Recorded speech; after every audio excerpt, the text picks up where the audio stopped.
जय श्री कृष्णा। हर हर महादेव। हमारा नाम वैष्णवी है और स्पिरिचुअल जर्नी 333 पे आपका बहुत बहुत स्वागत है। एक बार दो युवक परमात्मा की तलाश में, ईश्वर की तलाश में घर से बाहर निकले। उनके अंदर ईश्वर से मिलने की बहुत चाह थी कि बस हमें परमात्मा से मिलना है, और वो अपने आप को साधक कहते थे। परमात्मा की खोज में वो अपने शहर से बहुत दूर निकल गए। रास्ते में उन्हें कई संत मिले, कई फकीर मिले, बहुत लोगों से बैठकर वार्तालाप हुई परमात्मा के विषय में। और उन दोनों युवकों ने उन सभी से पूछा कि क्या आपको पता है कि ईश्वर कहाँ मिलेगा और कैसे मिलेगा? हमें बस ईश्वर की प्राप्ति करनी है। हम घर परिवार छोड़कर, संसार को त्याग कर ईश्वर की खोज में घर से बाहर निकले हैं। तो आप हमें परमात्मा तक पहुंचने का रास्ता बता दीजिए। 1-2 महीने हो गए।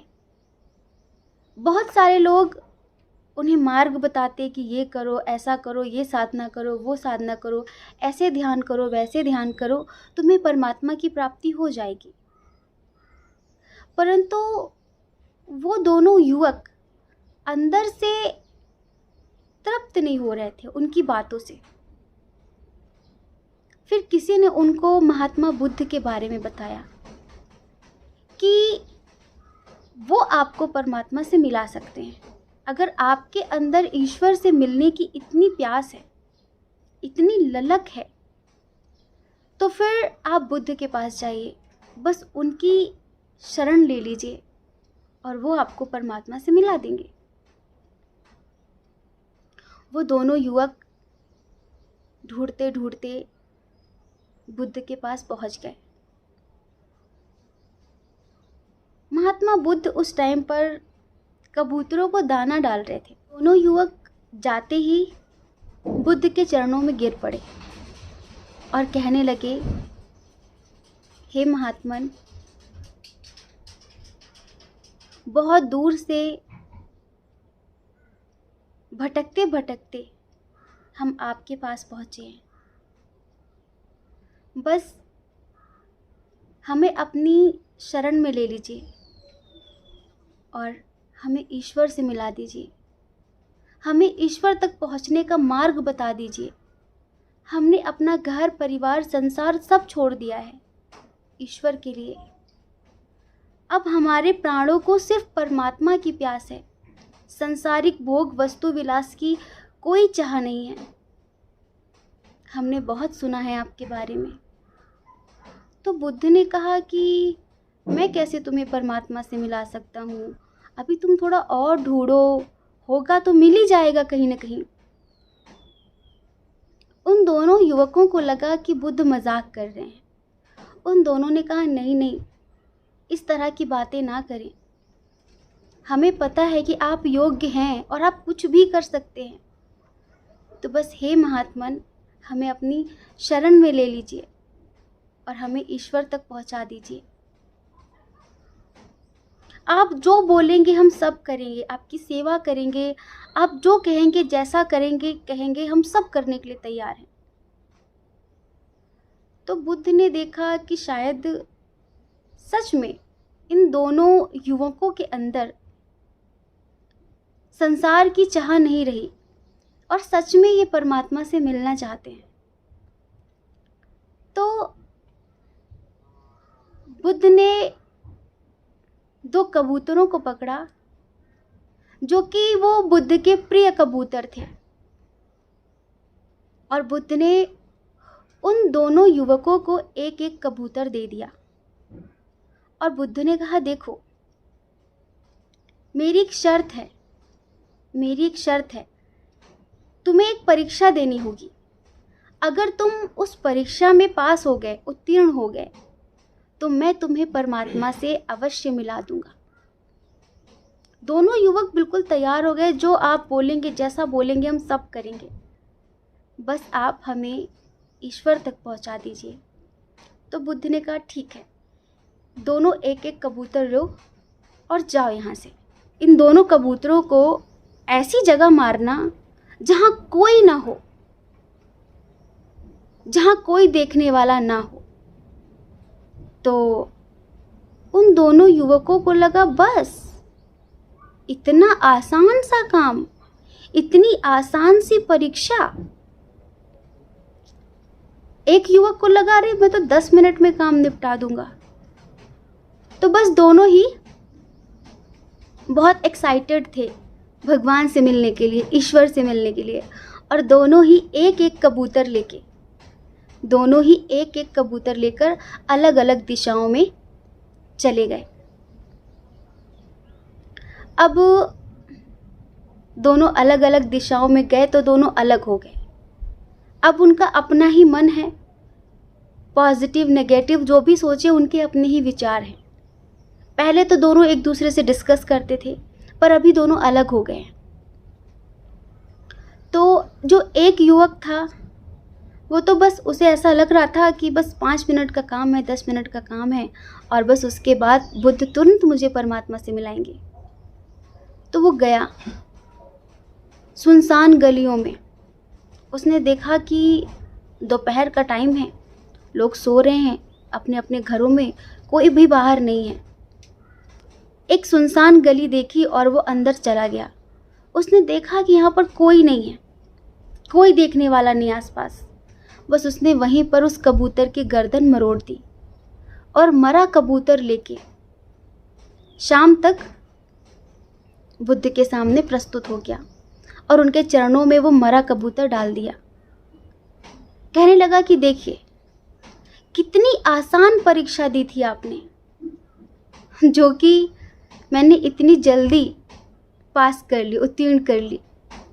अब बस आप मुझे परमात्मा से मिला दीजिए। और कहाँ है वो मेरा दूसरा वाला साथी, वो आया कि नहीं आया?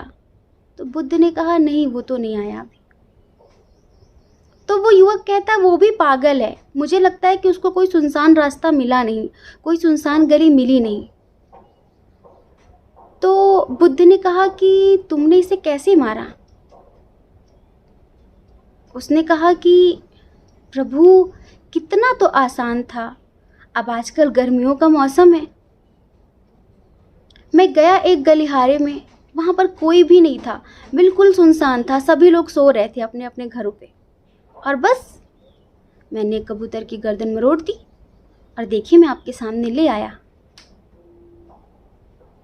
बुद्ध ने कहा सच में किसी ने नहीं देखा? उसने कहा बिल्कुल भी किसी ने नहीं देखा। बुद्ध ने कहा तुम्हें पक्का पता है कि किसी ने नहीं देखा? युवक कहता हाँ हाँ किसी ने नहीं देखा, मैं सत्य कहता हूं आपसे। बुद्ध की आंखों में आंसू आ गए, क्योंकि वो दोनों कबूतर बुद्ध के बहुत प्रिय थे। बुद्ध ने कहा तू उठ और जा यहाँ से। उसने कहा लेकिन आपने तो कहा था कि मैं ये परीक्षा पास कर लूँगा तो आप मुझे भगवान से मिलाएंगे। बुद्ध ने कहा नहीं नहीं नहीं, मेरे बस का नहीं है कि मैं तुझे परमात्मा से मिला सकूं, मेरे बस की बात नहीं है ये। तुझसे किसने कह दिया कि मैं परमात्मा से मिला सकता हूं? जा यहाँ से। बुद्ध बहुत भावुक हो गए और अपनी कुटिया में चले गए। वो युवक सोचता रह गया कि बुद्ध अपनी बातों से पलट गए, बताओ ऐसा भी होता है क्या? पहले तो उन्होंने कहा कि मैं भगवान से मिला दूंगा तुम्हें, मैं परमात्मा से मिला दूंगा तुम्हें, और अब ये अंदर चले गए। एक ही उम्मीद थी, बड़ा सुना था इनके बारे में, पर ये तो अपनी बातों पे नहीं खरे उतरे और चले गए, ये भी कोई बात होती है? वो युवक नाराज होकर वहां से चला गया। अब जो दूसरा युवक था, 2 दिन हो गए वो वापस नहीं लौटा, 10 दिन हो गए वो वापस नहीं लौटा, 1 महीने हो गए वो वापस नहीं लौटा, 6 महीने हो गए वो वापस नहीं लौटा।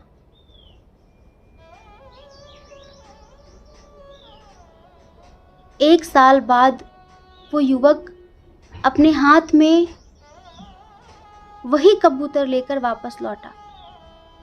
अब तो उसकी दाढ़ी बहुत बड़ी बड़ी हो गई थी, नाखून, बाल, कपड़े फट चुके थे, उसकी हालत बहुत खराब हो चुकी थी।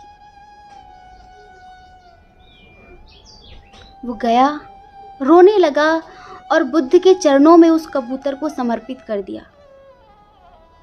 तो बुद्ध ने कहा, क्या हुआ? तुमने हार मान ली और तुम ये कबूतर को जीवित ही मेरे पास ले आए। तुम्हारा साथी तो आधे घंटे के अंदर काम निपटा कर चला गया और तुम 1 साल बाद आए हो। वो बिलक बिलक कर रोने लगा, कहने लगा कि प्रभु, अब मैं समझ गया, आपने जो मुझे परीक्षा दी थी ना, उसे पास करना आसान है ही नहीं। मैं हर जगह गया,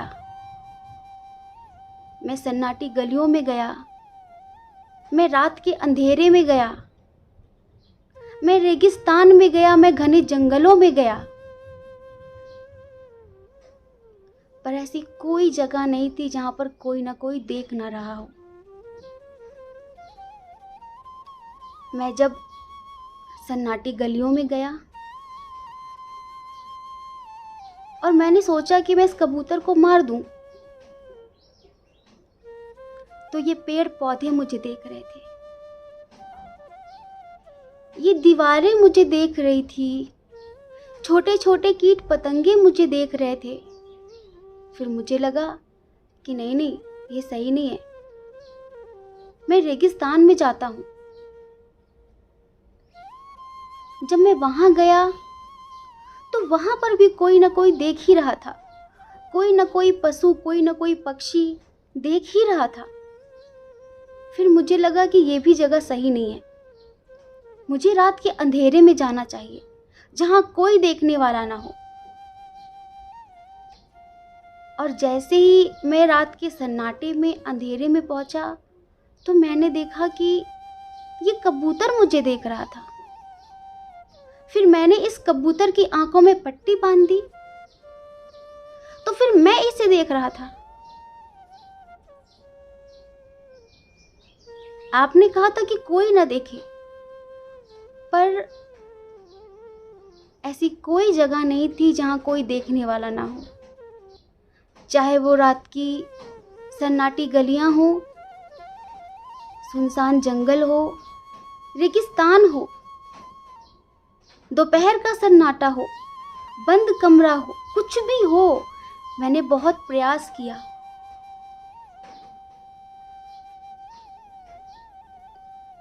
लेकिन हर जगह, हर कण में वो मौजूद था जो मुझे देख रहा था।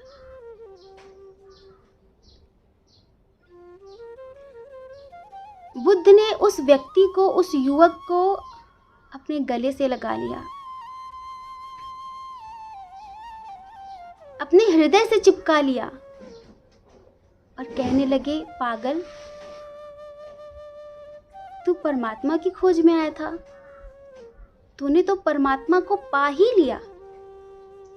जिसे इस बात का एहसास हो गया हो कि परमात्मा कण कण में है, कोई ऐसी जगह नहीं है जहां उसका अस्तित्व ना हो। सजीव में भी वही है, निर्जीव में भी वही है, एक लहराते पुष्प में भी वही है और एक निर्जीव पड़े पत्थर में भी वही है, एक कुत्ते में भी वही है, एक गाय में भी वही है, इन छोटे छोटे कीट पतंगों में भी वही है, इस हवा में भी वही है, इस प्रकाश में भी वही है। सब उसका ही अस्तित्व है और तुझ में भी वही है, मुझ में भी वही है।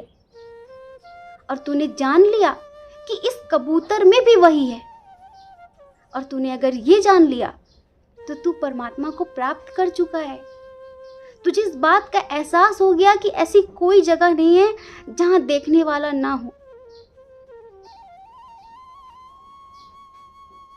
तो बस ऐसा समझ कि तू प्राप्त कर चुका परमात्मा को।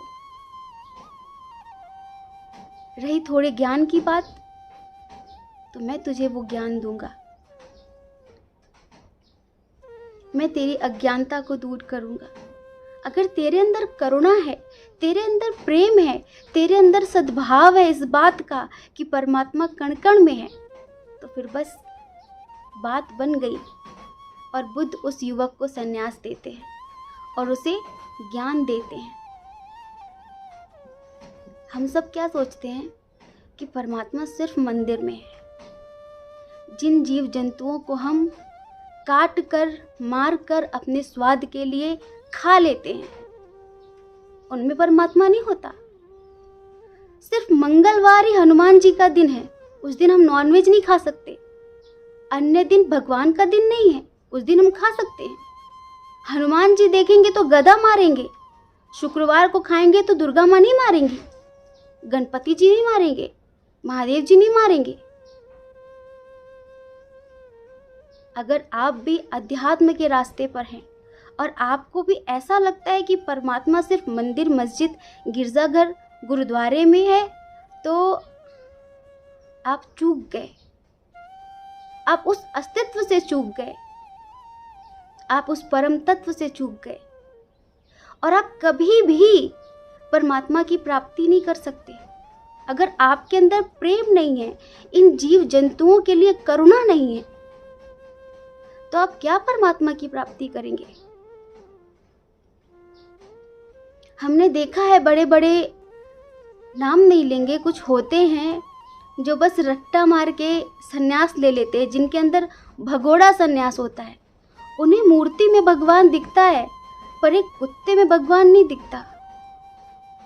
उन्हें गाय में भगवान दिखता है कि गाय नहीं कटनी चाहिए, पर उन्हें भैंस में भगवान नहीं दिखता। उन्हें तकलीफ सिर्फ गाय के लिए कि गाय नहीं कटनी चाहिए, मुर्गा कट जाए, बकरा कट जाए, बाकी हर जीव जंतु कट जाए, कोई दिक्कत नहीं है। क्यों? उनमें प्राण नहीं है, उनमें संवेदनाएं नहीं है। जब आप किसी बकरी के बच्चे को पालते हैं, क्या वो आपको प्यार नहीं करता? क्या वो आपकी भाषा को नहीं समझता? हर जीव प्रेम से भरा हुआ है, उसको भी दर्द होता है। आपको पता है कटने से पहले उसे कितनी पीड़ा से, कैसे कैसे प्रोसेस से गुजरना पड़ता है।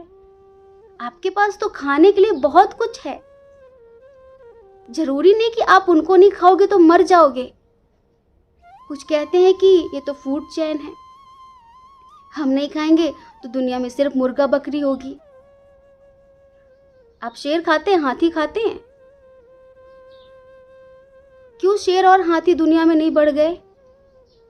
अरे आप खाते हैं इस वजह से, जबरदस्ती एक मुर्गी से जबरदस्ती महीने में जाने कितने अंडे दिलवाए जाते हैं। आप खा रहे हैं इस वजह से, जबरदस्ती बच्चे पैदा करवाए जा रहे हैं, जबरदस्ती की जा रही है प्रकृति के साथ, नेचर के साथ। और आप कहते हैं हम भगवान के भक्त हैं, आप कहते हैं कि हम देवी देवताओं की बहुत साधना, पूजा, आराधना करते हैं। कैसे इंसान हैं आप? अगर आपके बच्चे को कोई काट कर खाए, आपको कैसा लगेगा? आप किसी के बच्चे को काट कर खा जाते हैं, आपको दुख नहीं होता? आपको उसकी पीड़ा का एहसास नहीं होता? आप मनुष्यता से नीचे गिर गए हैं।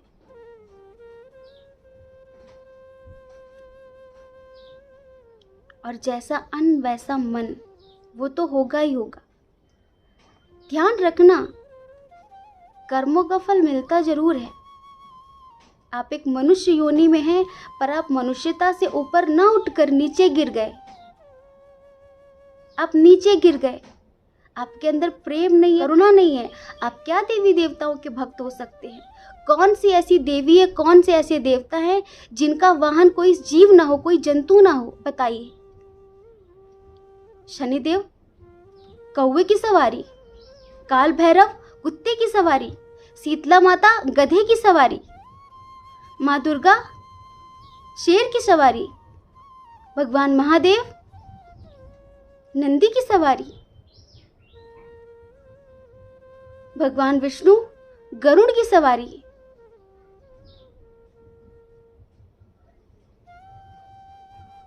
सभी देवी देवता का एक जीव, एक जंतु वाहन है और वो जीव जंतुओं को परस्पर प्रेम करते हैं। पर हम क्या करते हैं?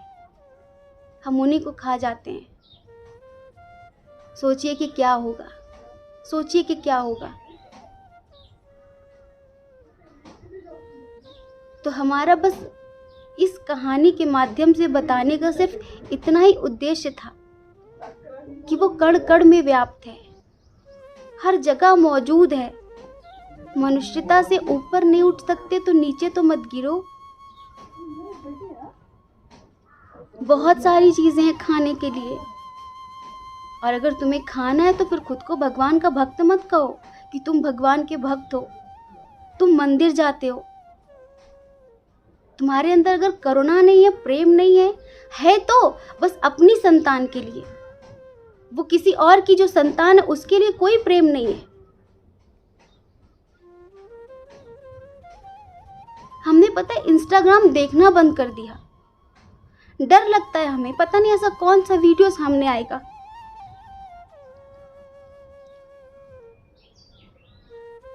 अभी कुछ दिन पहले एक शॉर्ट वीडियो सामने आया। हंस होता है ना, हंस, उसका बच्चा किसी ने स्कूटी में बांध रखा था। वो बंधा हुआ था, बस उसकी इतनी गर्दन नीचे लटक रही थी। अब वो जो जिसने बांधा हुआ था स्कूटी में, वो कहीं बाहर चला गया था बांध के। तो उस हंस की जो माँ थी ना, उस बच्चे की, वो बाहर थी, वो आज़ाद थी। और वो अपने बच्चे के पास खड़े होके अपने बच्चे की तरफ देख रही थी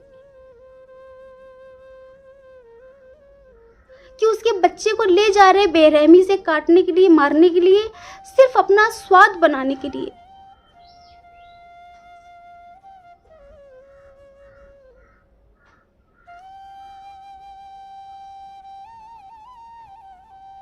क्या दुआएं निकली होंगी उस माँ के हृदय से आपके लिए?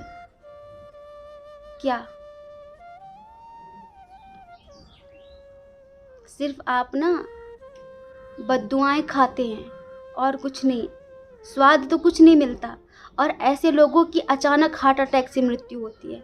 ऐसे लोगों की बहुत बुरी दुर्गति होती है, बहुत ज़्यादा। जिनका हृदय सेंसिटिव नहीं है, जिनके हृदय में प्रेम नहीं है, करुणा नहीं है, वो उस अनंत परमात्मा से कभी परिचित नहीं हो सकते।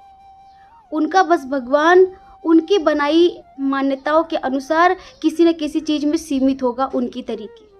एक धर्म में, एक जाति में, एक मंदिर में, एक मस्जिद में, एक मूर्ति में, एक गिरजाघर में, और कहीं नहीं।